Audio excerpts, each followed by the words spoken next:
சிவப்பு தண்டங்கீரையும் பாசிப்பருப்பும் சேர்த்து சூப்பராக ஒரு கூட்டு செய்யலாம்.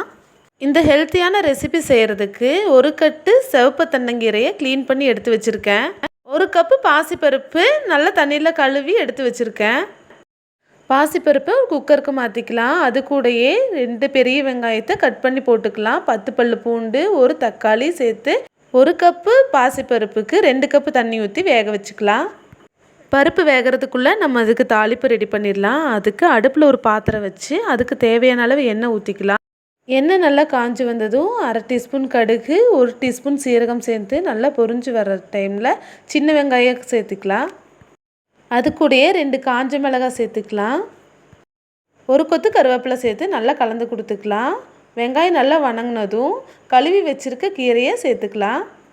கீரையை நல்லா கலந்து கொடுத்துட்டே இருக்கலாம். கீரை எப்போதுமே மூடி வச்சு செய்யக்கூடாது. கீரை நல்லா வணங்கினதும் வேக வச்சு பருப்பு உள்ளே சேர்த்துக்கலாம்.